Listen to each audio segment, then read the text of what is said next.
Bonjour et bon matin. Bienvenue en ce dimanche du 26 juillet. Je me sens béni d'avoir la chance de vous introduire aujourd'hui. Aujourd'hui, j'avais à cœur de vous parler un petit peu de moi.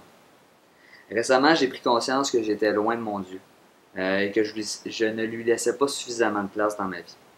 Que je menais ma petite vie, comment je pourrais dire, monotone, à faire un petit peu mes choses à gauche à droite, sans nécessairement le concerter.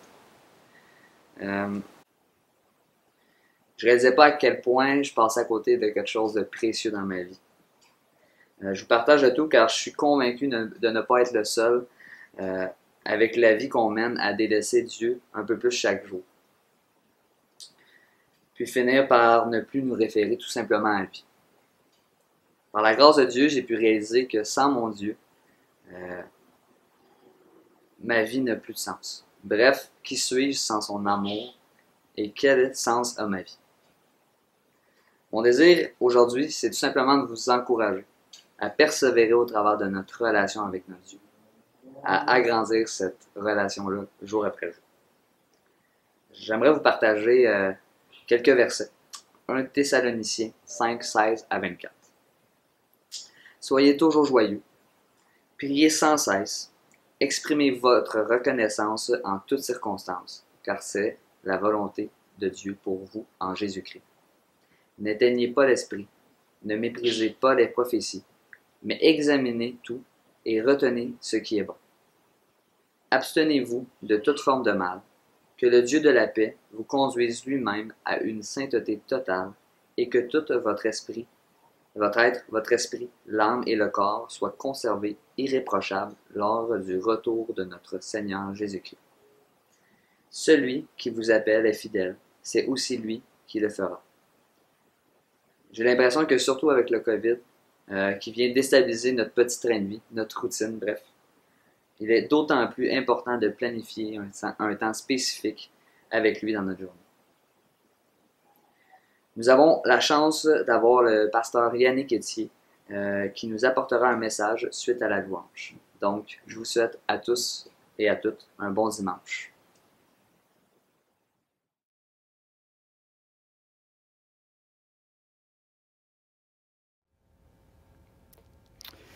Bien, bonjour à toute l'Église de l'Espoir, content de vous retrouver. Ce matin, on débute une nouvelle série dans le contexte de la pandémie. Et puis, cette série est intitulée « L'Église contagieuse » parce que notre prière, c'est que l'Église de l'Espoir, particulièrement ici à Longueuil, et l'Église évangélique baptiste de Sorel-Tracy, qui sont les deux églises où on a une responsabilité pastorale, soient des églises qui soient contagieuses d'un bon virus, un virus saint celui-là, celui de Jésus-Christ, celui de la grâce. Et c'est notre prière. Cette série concerne l'Église de Jésus-Christ en général, mais particulièrement l'Église locale de l'Espoir, puis l'Église évangélique baptiste de Sorel-Tracy. Si vous nous suivez depuis un bout de temps sur les médias sociaux, on est vraiment heureux de le faire. Il y a une belle participation, c'est encourageant. Maintenant, peut-être que vous n'êtes pas de notre assemblée, peut-être que vous êtes d'une autre assemblée ou peut-être que vous n'êtes pas dans une église locale. Alors, je veux juste vous avertir, vous allez être challengés. Je vais vous mettre au défi de chercher une église locale à laquelle vous joindre parce que c'est ça le plan de Dieu. Le plan de Dieu, c'est que tous les chrétiens fassent partie d'une église locale. Puis une église locale comme locale, tu sais, mais certainement pas une église virtuelle. Et ça, on va en parler un petit peu plus la semaine prochaine avec toute la question de la doctrine de l'incarnation. On parle de plus en plus de déconfinement. On est en train de se préparer à ce que l'Église soit déconfinée aussi. Et je pense qu'il va y avoir un effort à faire. Je pense qu'il va falloir s'investir là-dedans.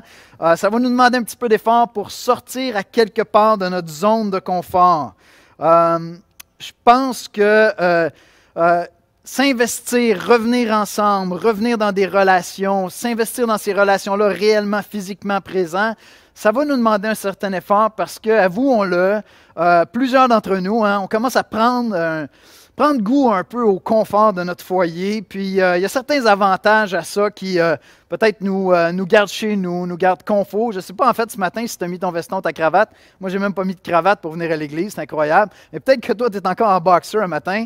Déjà, tu sais, il va falloir que tu te rases, peut-être tu te brosses les dents pour venir à l'église. Ça va déjà être un morceau. Mais plus sérieusement, je pense qu'il va y avoir un effort à faire On est comme ça, l'être humain. On peut s'installer confortablement dans nos pantoufles. Et ce n'est pas à ça que Dieu appelle son Église. Le Seigneur Jésus appelle son Église à être littéralement déconfinée, à être présente, parce que c'est ça qu'il glorifie et parce que l'humanité a besoin de voir l'Église littéralement déconfinée. On a jugé important aussi de faire une série sur l'Église locale, particulièrement sur l'Église de l'Espoir puis l'Église évangélique baptiste de Sorel-Tracy, parce que à travers cette pandémie-là, à travers le confinement, bien, probablement, comme moi, vous avez passé plus de temps sur Internet qu'à votre habitude. Et on trouve sur Internet, entre autres, les ressources de l'Église de l'Espoir, évidemment, mais on trouve aussi plein de bonnes ressources. Puis honnêtement, il y a de très, très bonnes ressources sur Internet. Et donc, on s'est dit, OK, ça vaut la peine de prendre le temps de se préparer à revenir en réel, de s'équiper aussi à avoir du discernement. Alors, il y a des ressources qui sont sur le web qui sont excellentes, qui sont solides, qui sont fondées sur les Écritures. Vous trouvez plusieurs églises qui vraiment s'attachent aux Écritures. Il y a d'autres églises qui sont plus libérales et qui donc sont un peu moins près des Écritures. Et en principe, on devrait développer du discernement pour ces choses-là. Et donc, on s'est dit, bien, en voyant c'est quoi l'Église locale, bibliquement, selon les Écritures, ça va nous aider à s'équiper et à avoir du discernement. Il y a toutes sortes d'églises évangéliques qui enseignent la parole de Dieu. Il y a une richesse même dans cette diversité-là. Il y en a qui sont très attachés à la parole, il y en a qui le sont un peu moins. Et il faut développer du discernement là-dedans. Parfois, les divergences sont mineures et relèvent plus d'opinions. Puis c'est correct, on cherche à développer une conviction à partir de l'étude des Écritures. Je vous donne un exemple. L'organisation SOLA, Coalition pour l'Évangile, dont je suis le président. Il y a une diversité.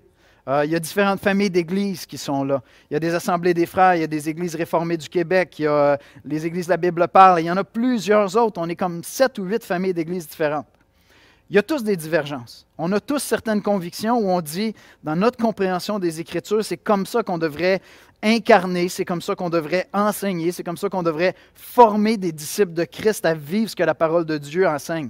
Maintenant, avec toutes ces églises-là, notre compréhension fondamentale des Écritures, du salut, de l'Église, est tellement commune qu'on a vraiment une grande joie à avoir une grande collaboration. Et honnêtement, j'irais prêcher dans n'importe quelle de ces églises avec joie, avec une grande liberté. D'autre part, il y a d'autres églises où la relation va être plus une relation de respect. On ne prétend pas avoir toute la vérité, on ne prétend pas avoir toujours toutes les réponses. Et donc, avec d'autres églises, il va y avoir des divergences et ça va être une relation de respect qui va être là. Parce qu'on a des choses à apprendre de tout le monde, évidemment. Mais peut-être que notre collaboration avec ces églises-là va être davantage au niveau des pasteurs ou si on a des recours à faire avec les autorités civiles, puis on va se sentir libre de le faire, mais il y a des divergences au niveau doctrinal qui peuvent être plus importantes. Donc, on a jugé utile, même important, de prendre le temps au cours des prochaines semaines de voir ensemble quelles sont nos convictions. Chaque Église a ses convictions. Chaque Église a sa culture propre. Chaque Église a sa personnalité. Maintenant, ces convictions-là, comment on forme des disciples, comment on vit l'Église, ce n'est pas des choses qui viennent au hasard, ce n'est pas des choses qu'on a simplement héritées de l'histoire, ce sont vraiment des convictions qu'on a. Et donc, on veut prendre le temps de vous les communiquer, de vous enseigner et de s'équiper ensemble à avoir du discernement. Et si vous n'êtes pas déjà dans une Église locale, ça va être l'opportunité de chercher une bonne Église locale dans laquelle vous allez pouvoir vous joindre après le confinement. Je suis désolé, je n'arrive pas à me débarrasser de ce petit chat-là au fond de la gorge. Alors, je pense que ça va être bon. Je pense que ça va être un bon exercice. Sortez vos Bibles, étudiez les Écritures. Au fur et à mesure qu'on va enseigner au cours des prochaines semaines, examinez ce qu'on vous apporte. Prenez le temps d'avoir des convictions claires. Puis cherchez une Église, si vous n'êtes pas déjà dans une Église, cherchez une Église qui est selon les Écritures, selon ce que vous en comprenez. Dieu nous a tous donné de l'intelligence et si vous êtes chrétien, vous avez l'Esprit de Dieu, vous avez la parole de Dieu, il y a de bons enseignants qui peuvent vous aider à forger vos convictions et vous joindre à une Église qui est selon les Écritures. Puis il y a de la place pour une diversité, il y a des domaines qui relèvent davantage des opinions, puis on respecte cette diversité-là, ce n'est pas un problème. Et il y a même une richesse dans ça. Mais il y a un moment où tu dis non, je pense que ça c'est trop majeur, pour bien refléter l'Évangile de Christ, ou je pense que c'est trop majeur pour bien enseigner la parole de Dieu. On veut développer du discernement là-dedans. Ce matin, c'est vraiment une intro qu'on fait. C'est une intro parce que je voulais qu'on prenne le temps de voir à quel point Jésus aime son Église. Tout à l'heure, je reviens sur les notions d'Église universelle, d'Église locale. Je vais clarifier ça un petit peu tantôt, mais on parle un peu plus de l'Église universelle ce matin. Mais ce que je veux qu'on voit ensemble, c'est combien Jésus aime son Église. Il l'aime passionnément. Il l'aime plus que n'importe quel époux a pu aimer son épouse. L'amour le plus romantique, le plus passionnel que vous pouvez imaginer. Christ a davantage d'amour que ça pour son Église. Et donc, c'est important pour nous de saisir ça, de le voir, afin que nous, on puisse regarder l'Église comme Christ la regarde. Avec la même grâce, mais avec le même amour aussi. Et donc, ce que je vais faire ce matin, je vais détourner un peu un passage des Écritures de son sujet principal. Il y a plusieurs images dans le Nouveau Testament pour nous parler de l'Église. Celui qui m'interpelle le plus pour me parler de la passion de Christ pour son Église, c'est l'image de l'épouse, l'Église comme une épouse. Et donc, on va aller dans Éphésiens 5. Puis là, lorsqu'Esther va vous lire le passage, certains vont dire « Enfin, Yannick va expliquer ça, ce passage-là, sur la relation de couple. » Vous allez être vraiment déçus ce matin, parce que ça, c'est le sujet principal du texte. Mais derrière, il y a une trame de fond, qui est la relation entre Christ et son Église, qui est vraiment le modèle de nos relations de couple, qui doit vraiment être notre inspiration, parce qu'à quelque part, nos mariages sont là pour refléter la relation entre Christ et son Église.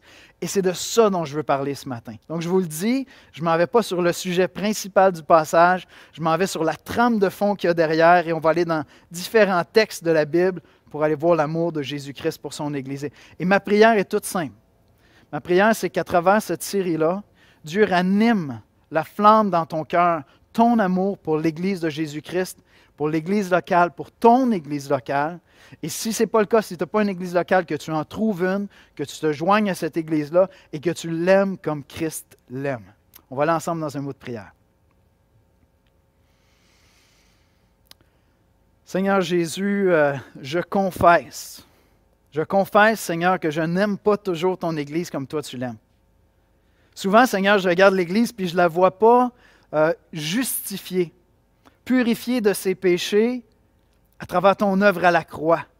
Je suis tellement conscient des faiblesses de l'Église que je ne vois plus ton œuvre qui a créé l'Église. Je ne vois plus la croix, je ne vois plus la grâce. Je juge ton épouse avec un regard non gracieux, Seigneur. Je le confesse. Je le confesse comme un péché parce que toi, tu l'aimes, Seigneur. Et ma prière est toute simple. Montre-nous ce matin combien tu aimes ton Église, Seigneur. Pas simplement combien tu nous aimes, nous, individuellement, comme chrétiens, mais comment tu aimes le corps de Christ, l'épouse de Christ. Viens parler à nos cœurs, Seigneur. Et si tout ça éveille, ranime des offenses, des blessures, des déceptions, si tout ça vient confronter une mauvaise compréhension de l'Église, une théologie erronée sur ce qu'est l'Église locale, Seigneur, et que ton Esprit Saint nous parle puissamment à travers ta parole, afin que nous voyions ton épouse comme toi tu la vois, Seigneur. Belle et merveilleuse, glorieuse, Seigneur.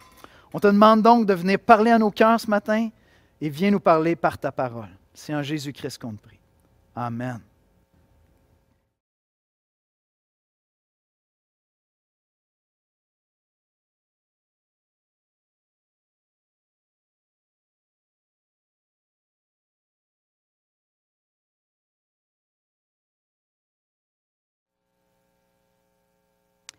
Alors, le passage est dans Éphésiens 5, les versets 18 à 33, dans la nouvelle édition de Genève.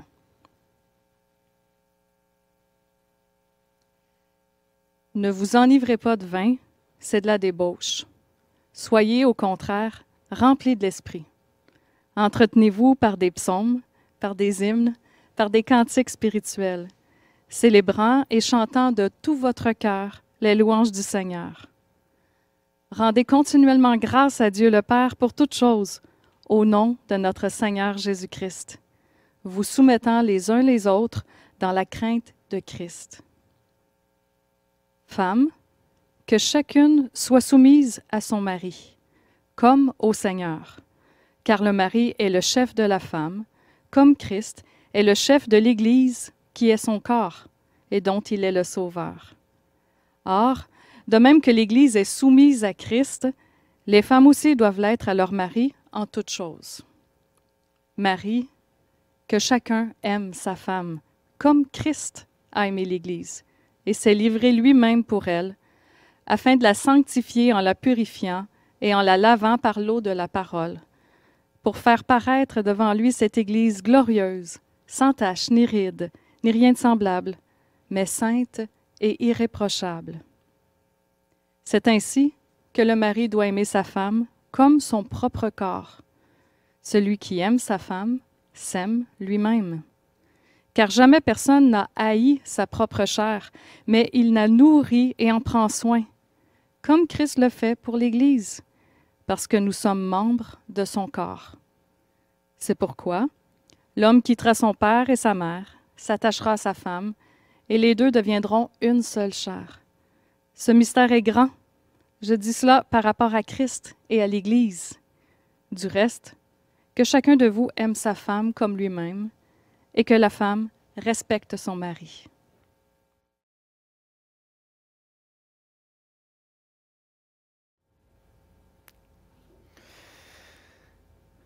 C'est intéressant, au verset 22, l'apôtre Paul dit « Ce mystère est grand et je dis cela par rapport à Christ et à l'Église. » C'est pour ça que je vous dis qu'il y a vraiment cette trame de fond-là qui est présente dans le passage.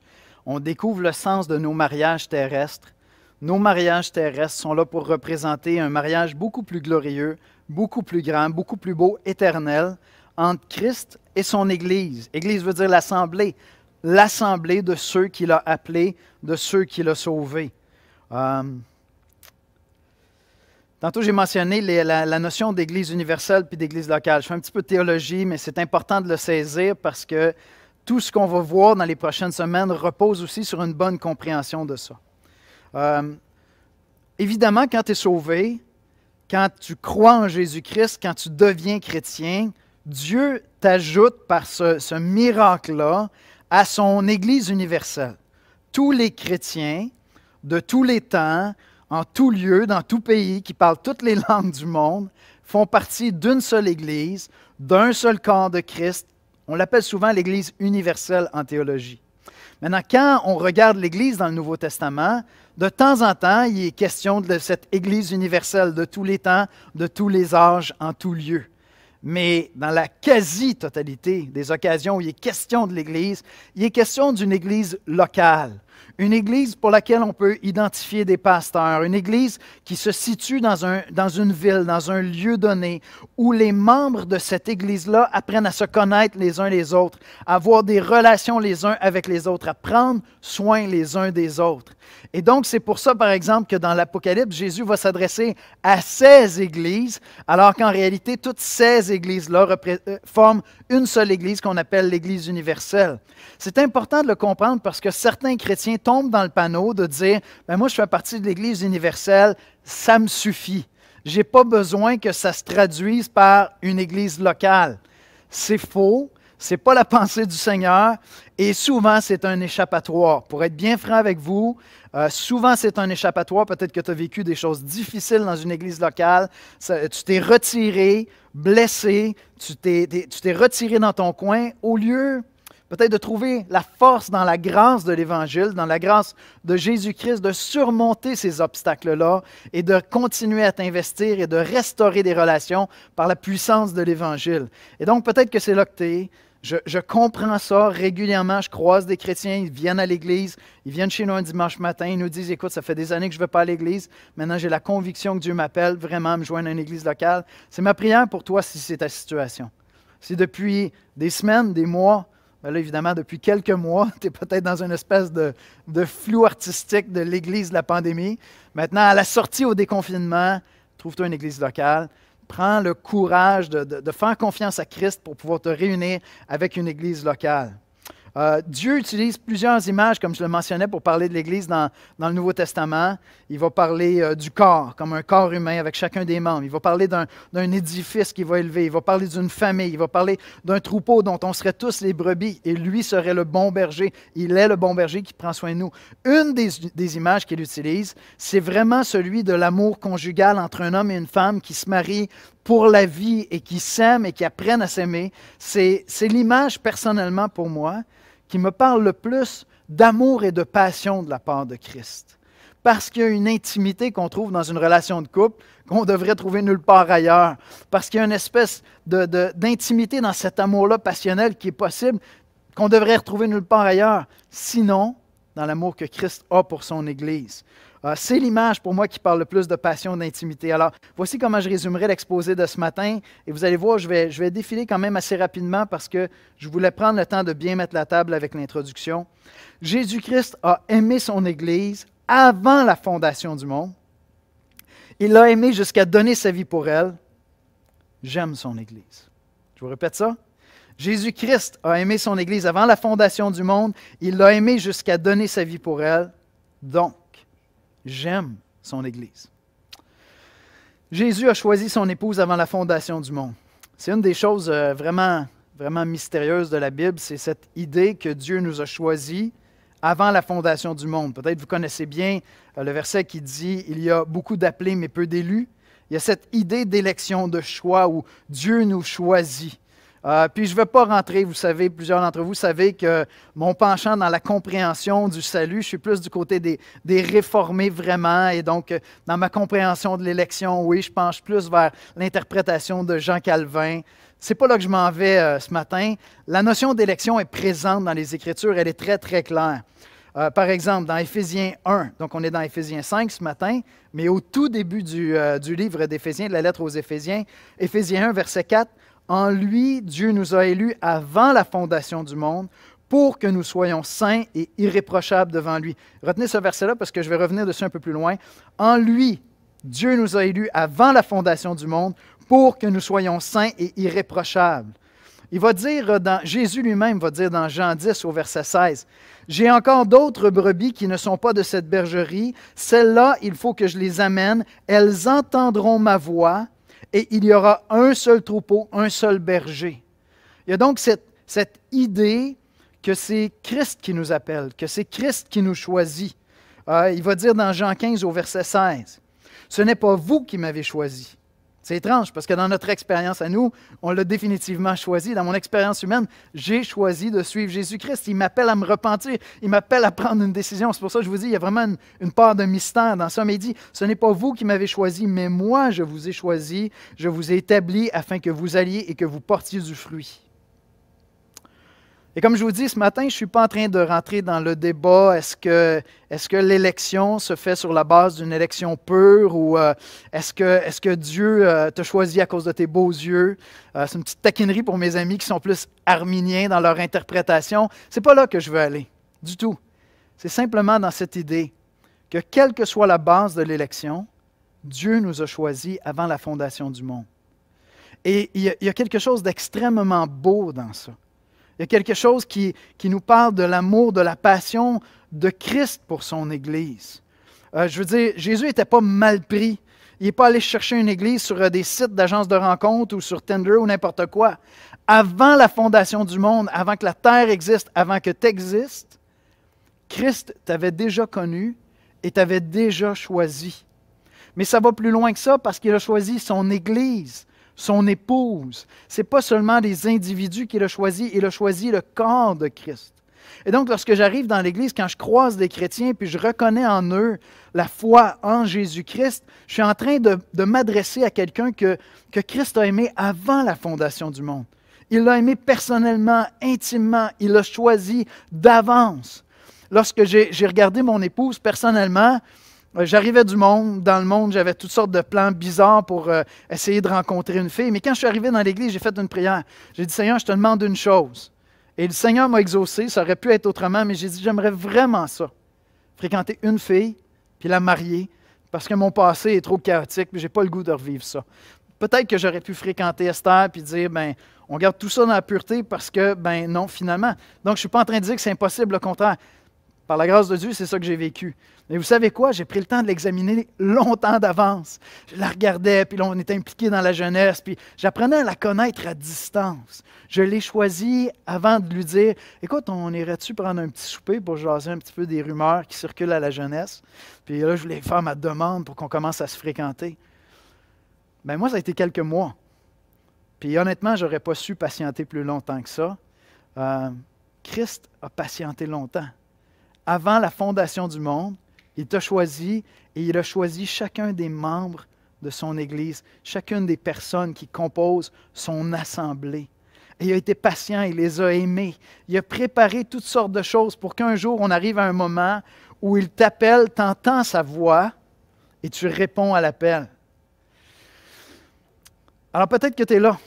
Peut-être que tu es là. Puis une des choses qui est personnellement, individuellement belle à réaliser, c'est que quand tu commences à entendre la voix de Christ, puis je sais que ça fait mystique un peu ce que je dis là, c'est difficile à expliquer, c'est une expérience, oui, spirituelle qu'on vit, où quelqu'un me parle de Jésus, je lis la Bible, toutes sortes de choses font que je commence à découvrir l'histoire de Jésus, ce qu'il est venu faire pour les hommes, mais il y a quelque chose qui s'ajoute à cette information-là qui nous est donnée. Quelqu'un m'annonce la bonne nouvelle de Jésus-Christ, puis c'est plus juste de l'info, il y a quelque chose qui se passe à l'intérieur de moi où l'Esprit Saint commence à m'interpeller. Et je crois que c'est de ça dont il est question lorsque Jésus dit « Elles entendront ma voix ». L'Esprit Saint commence à parler en toi et à t'attirer vers Christ. J'ai personnellement entendu cette voix-là pendant environ 1 an avant de dire « Oui, je le veux ». Mais avant ça, je l'entendais puis je ne voulais pas l'entendre. Je l'entendais puis je ne voulais pas l'entendre. Mais plus je m'approchais du grand jour, plus cette voix-là devenait insistante, puis je vous dirais même séduisante, attirante. Je me disais, je pense qu'il y a un amour véritable qui m'attend là, quelque chose de beau. J'aime, dans le livre d'Osée, dans l'Ancien Testament, il y a vraiment une image qui parle de cette passion. Dans Osée au chapitre 2, versets 16 et 18, Dieu dit en parlant de son Église, Dieu dit, « C'est pourquoi je veux l'attirer et la conduire au désert, et je parlerai à son cœur. » Peut-être que Dieu parle à ton cœur. Peut-être que la voix de Christ se fait entendre à ton oreille. Puis au début, c'était comme « Ah! » Puis là, après ça, tu dis « Peut-être que ça pourrait devenir mon meilleur ami. » Non, peut-être que ça pourrait devenir l'amour de ma vie finalement. Puis tu entends cet appel-là.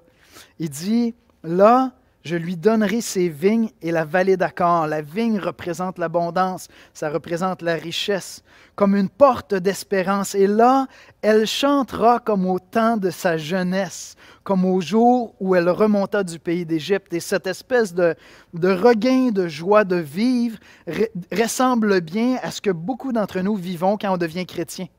Où tu as l'impression de retrouver la joie de vivre, tu as la conviction en fait de retrouver un chant de jeunesse en toi. Et il est en train de parler de l'Église ici. Il n'est pas en train de parler des individus, il est en train de parler de l'assemblée, de l'Église de Jésus-Christ. Voyez-vous, Jésus aime son Église davantage et avec plus de passion que n'importe quel homme a pu aimer une femme. D'un amour passionnel, d'un amour qui se livre, d'un amour qui se donne. C'est comme ça qu'il aime son Église. Et il l'a choisi d'avance. Avant la fondation du monde, il l'a choisi. C'est vrai pour toi individuellement, mais c'est vrai pour nous, l'Église, parce que c'est cette Église-là qu'il a aimé. Il y a quelque chose qui s'est passé pendant la pandémie, probablement que tu l'as expérimenté aussi. Il y a un moment où, d'après moi, c'est la première fois qu'on vit ça sur la Terre, à cause des communications, de la qualité des communications qu'on a. On a senti qu'on était tous dans le même bateau. Puis qu'il fallait à quelque part qu'on trouve le moyen de mettre de côté les divergences, puis se rassembler ensemble. Il y avait, tu sais, dans cette crise-là, il y avait quelque chose de beau de dire, OK, il va falloir tout le monde s'y mettre si on veut y arriver, puis on comprend que peut-être que l'on va fermer des frontières. C'est pas parce qu'on vous aime pas. Il faut juste tout le monde qu'on mette des efforts coordonnés. Tout le monde doit communiquer de l'information. On était ensemble. Et il y a quelque chose de grand et de noble lorsqu'on est ensemble. Bien, c'est encore plus vrai, beaucoup plus riche lorsqu'on parle de l'Église de Jésus-Christ. Parce que ce qui nous unit, ce n'est pas simplement notre humanité. C'est le fait qu'on a été aimés d'un amant qui nous aime comme personne pourra nous aimer, Jésus-Christ. Et chacune des personnes qui est dans l'Église, lorsqu'elle devient chrétienne, a cette conviction profonde-là qu'elle a été aimée comme personne pourra l'aimer. Et donc, on se regarde les uns les autres, puis on dit, « T'as-tu senti son amour? Est-ce que tu as senti cette grâce-là, cet amour-là, combien il t'aime passionnément? » Oui, j'ai senti ça. Lorsqu'on se réunit dans la louange, quand on joint nos voix dans la louange, c'est ça qu'on est en train d'exprimer. Tout le monde ensemble, on se dit, écoutez, il faut y dire combien on a senti qu'il nous aime, puis nos voix se joignent ensemble. On est ensemble. Nous sommes l'épouse de Christ qui répond à l'amour de notre époux.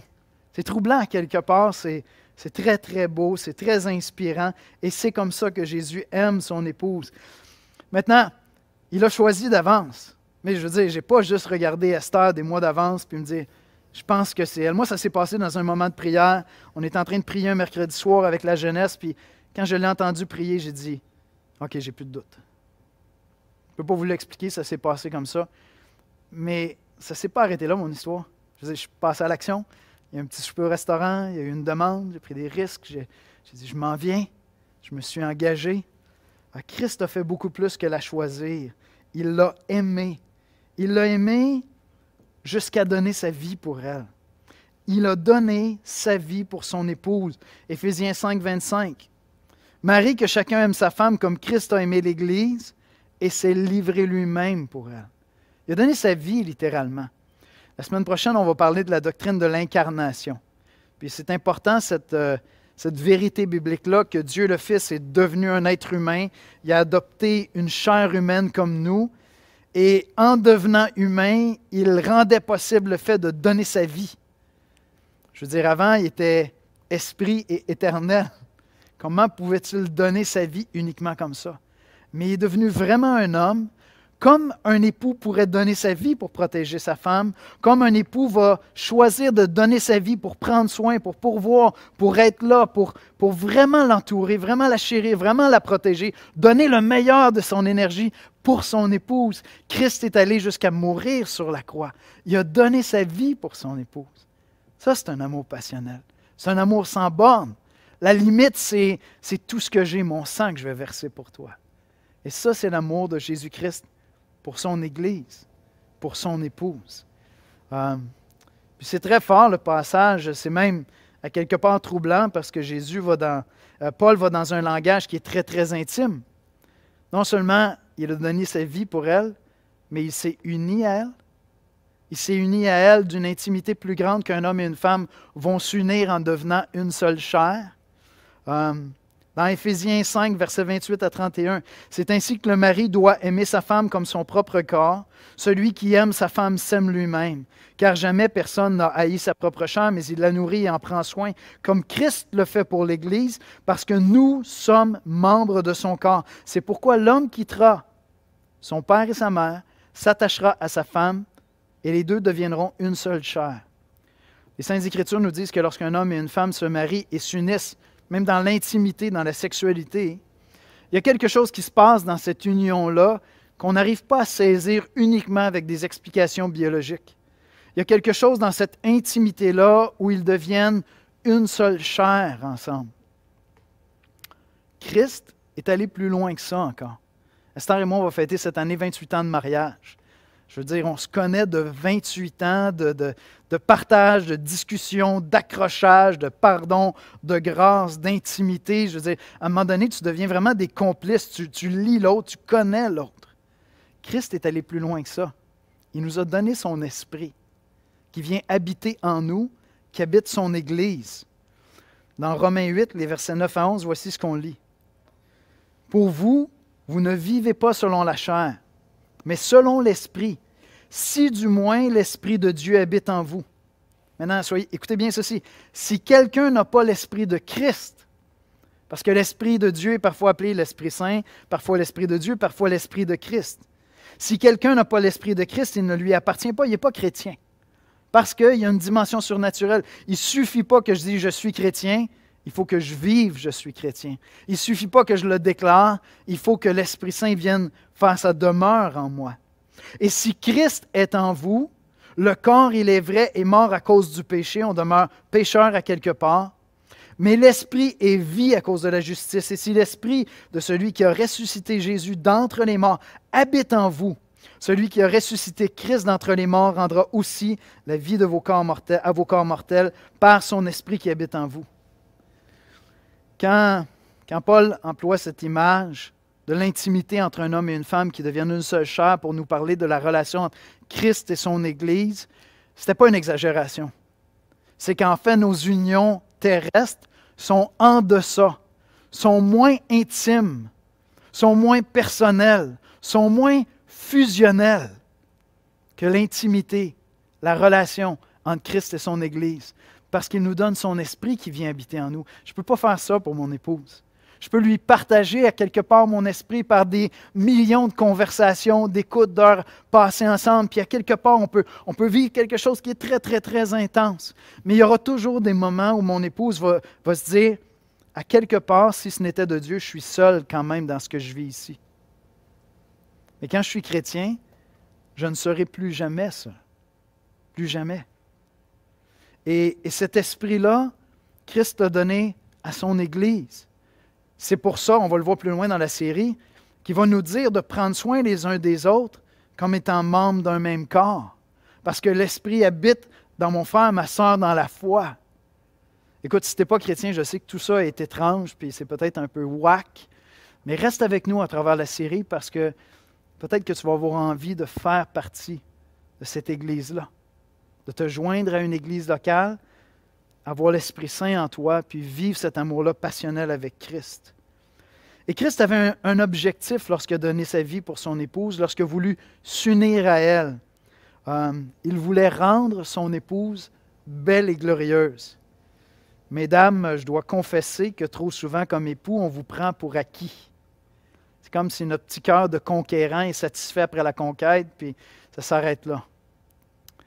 Le seul véritable époux, Jésus-Christ, n'a pas terminé d'aimer son épouse et il n'aura jamais terminé d'aimer son épouse parce qu'il s'est donné pour la rendre belle et glorieuse. Versets 25 à 27. Marie, que chacun aime sa femme comme Christ a aimé l'Église et s'est livré lui-même pour elle, afin de la sanctifier en la purifiant et en la lavant. Il meurt sur la croix pour la purifier, pour la laver de ses péchés. Par l'eau de la parole, par la vérité de la parole de Dieu, et pour faire paraître devant lui cette Église glorieuse, sans tache, ni ride, ni rien de semblable, mais sainte et irréprochable. C'est intéressant, au début j'ai cité Éphésiens 1. En lui, Dieu nous a élus avant la fondation du monde pour que nous soyons saints et irréprochables. J'ai été élu individuellement, personnellement j'ai été choisi pour que je devienne saint, c'est-à-dire sans péché, irréprochable, c'est-à-dire mature à l'image de Christ. Mais ici, l'image est utilisée pour l'épouse de Christ, pour tout le corps de Christ. Sainte et irréprochable, belle et glorieuse. À quelque part, l'Église de Jésus-Christ est la gloire de Christ. À quelque part, et ce qu'il a désiré, c'est non seulement que ses péchés soient pardonnés, non seulement la sauver, mais elle devient à quelque part sa parure comme Christ est la parure de l'Église. Christ est ma gloire, puis l'Église devient glorieuse aussi. Christ est la gloire de l'Église et l'Église devient glorieuse et belle aux yeux de Christ. Fait que j'ai une question difficile. Comment est-ce que tu vois l'Église de Jésus-Christ? Est-ce que tu la vois comme lui la voit? Ou est-ce que tu la vois peut-être avec un manque de foi? Jésus sait ce qu'il a fait pour son Église. Il est mort sur la croix pour ses péchés. À partir du moment où tu deviens chrétien, tous tes péchés sont pardonnés, passé, présent, futur. Puis on lutte beaucoup pour s'approprier ces vérités-là personnellement, mais je pense qu'on doit lutter encore plus pour les appliquer à l'Église. Parce que Jésus, lui, la trouve belle, l'Église. Il va la trouver encore plus belle lorsqu'elle va être absolument sans péché, avec un corps glorifié. Il n'y aura plus jamais de faute. Mais lui, il la voit déjà comme celle qu'il a aimée, celle qu'il a épousée, celle qu'il a pardonnée. Jésus regarde toujours son Église à travers la lentille de la grâce, de la purification qu'il a fait. Il est déjà marié avec elle. Et donc Jésus la regarde toujours comme ça. Et il y a un défi de foi pour nous lorsqu'on vit la réalité de l'Église, et je pense que ça explique la tentation pour de nombreux chrétiens de dire « Ah, écoute, moi je fais partie de l'Église universelle. Je pense qu'elle est plus belle comme ça. » Tu sais? Je pense que c'est ça, peut-être qu'elle est plus jolie comme ça. L'image qui me venait à l'esprit cette semaine, je me disais, tu sais, des fois, à cause de situations, des circonstances de travail, peut-être qu'un mari est obligé de se séparer de sa femme pour un temps, ils vont travailler à distance, puis ils vont se parler à distance, tu sais. Mais je veux dire, il y a un moment où on doit arrêter cette affaire-là, puis on doit être ensemble. Il y en a peut-être qui, avec le confinement, se diraient, mais sais-tu, je la trouve plus belle sur un écran à l'Église de Christ. Tous les messages sont bons, il n'y a pas de chrétiens qui me font de la peine. Quand je ne suis pas d'accord avec ce prédicateur-là, je fais juste changer de channel sur YouTube, puis celui-là ce matin, là, je pense que c'est ça que j'avais besoin. Mais ce n'est pas ça la vision que Christ a de son Église. Et je sais que si tu as vécu dans l'Église locale, il y a des offenses, il y a des blessures, les gens sont imparfaits. Je le dis souvent à l'Église ici, j'aime cette citation de Mark Dever, une dame un jour lui disait « Ah, moi, les églises, je ne veux pas aller là, c'est rempli d'hypocrites. » Puis qu'est-ce qu'il a répondu? Il a répondu « Ben, madame, il y a toujours de la place pour une personne de plus, un hypocrite de plus. » Parce qu'on sait qu'on est pécheur, on demeure pécheur. Mais le défi que je te lance ce matin, puis à travers toute cette série-là, ça va être de regarder l'Église comme Christ la regarde. Christ n'est pas découragé de son Église. Il sait ce qu'il a fait pour elle. Christ l'aime, puis il n'y a pas de difficulté à la reprendre. Hein? Il n'y a pas de difficulté à adresser des péchés dans son Église. Il le fait même sévèrement dans Apocalypse. On va le faire à travers la série. On va voir des choses où on doit peut-être se remettre en question. Mais ma question pour toi, c'est est-ce que tu aimes l'Église de Christ comme lui l'aime? Et c'est mon dernier point ce matin. Je vais terminer avec ce point-là qui est très, très, très pratique. Aime l'Église de Christ. Aime-la de tout ton cœur. Aime-la premièrement parce que tu te sais aimer. Tu te sais aimer de Jésus-Christ. Des fois, on dit on entend ça en psychologie, hein? Ceux qui ne se sentent pas aimés ont de la difficulté à aimer. Et il y a probablement quelque chose de vrai dans tout ça. La beauté de l'Évangile, c'est que lorsque je crois en Jésus-Christ, je sais, comme jamais auparavant dans ma vie personnelle, que j'ai été aimé. Et lorsque j'apprends à découvrir vraiment tout l'Évangile de Christ, je réalise que j'ai été aimé même avant ma conception. J'ai été aimé même avant la fondation du monde. Christ m'avait choisi avant même la fondation du monde. Et donc, je sais en moi-même, dans mes tripes, que je suis un être aimé. J'ai été aimé par Christ et par conséquent, je veux aimer l'épouse de Christ. Puis l'image qui me venait à l'esprit, et je termine avec ça, l'image qui me venait à l'esprit, c'est vraiment aime l'épouse de Christ comme tu vas aimer l'épouse de ton meilleur ami. Comme tu vas même apprendre à l'aimer. Je sais que ce n'est pas toujours évident, hein? Moi, mes enfants ne sont pas mariés, mais peut-être qu'un jour, ils vont se marier, puis sur le coup, je vais me dire, je ne sais pas, moi, je n'aurais pas choisi celui-là, chérie. Peut-être que je serais allé vers quelqu'un d'autre. Mais parce que je l'aime, je vais apprendre à l'aimer. Parce que je l'aime sincèrement, je vais apprendre à l'aimer. Et si ma fille se mariait avec un gars, puis qu'elle ne sentait jamais mon amour pour cet homme-là, vous savez comment elle le vivrait? C'est que je ne l'aime pas vraiment elle. C'est comme ça qu'elle l'interpréterait. Au contraire, je vais m'appliquer à dire, écoute, il doit avoir des qualités parce que tu es tombé en amour avec, puis moi je connais ton jugement, puis écoute, je vais les découvrir, ces qualités-là, je vais apprendre à l'aimer. Jésus-Christ aime son Église. Et peut-être que son Église t'a offensé, peut-être que son Église t'a blessé, peut-être que tu es confortable avec la version 2.0 web de l'Église parce que ça ne te demande pas d'apprendre à aimer concrètement l'Église. Mais ce que je te dis, c'est aime-la comme Jésus-Christ l'aime. Il l'a aimée jusqu'à donner sa vie pour elle. Aime-la parce qu'il l'a choisie et il a choisi chacun des membres de son Église. Aime-la parce qu'il a donné sa vie pour elle. Tu es appelé en retour à donner ta vie, toi aussi, pour les frères, pour les sœurs. Et ça se passe concrètement ensemble, en sortant du confinement. Le pasteur Michel, tantôt, il a dit, en s'invitant les uns les autres à prendre des barbecues ensemble. On se déconfine, puis on va se voir, puis on va s'aimer, puis on va prendre soin les uns des autres. Il y a quelque chose d'urgent dans l'appel que je suis en train de te lancer ce matin.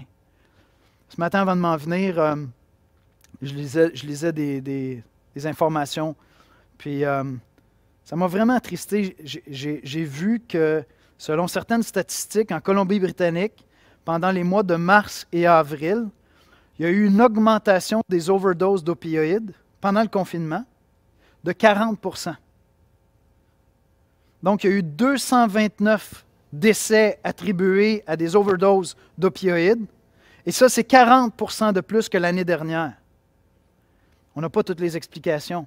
Mais il y a une partie de ces explications-là qui sont liées au confinement parce qu'il y a des gens qui désespéraient d'être seuls, puis ils ont perdu la tête, et c'est ça qui s'est passé.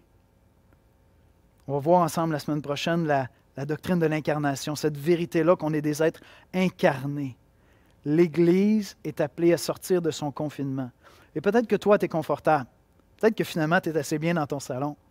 Mais ce n'est pas ton appel si tu fais partie de l'Église de Jésus-Christ. Ton appel, c'est de sortir du confinement et d'aimer l'Église. Puis peut-être tu dis, oui, mais elle m'a fait tellement de mal parfois, l'Église.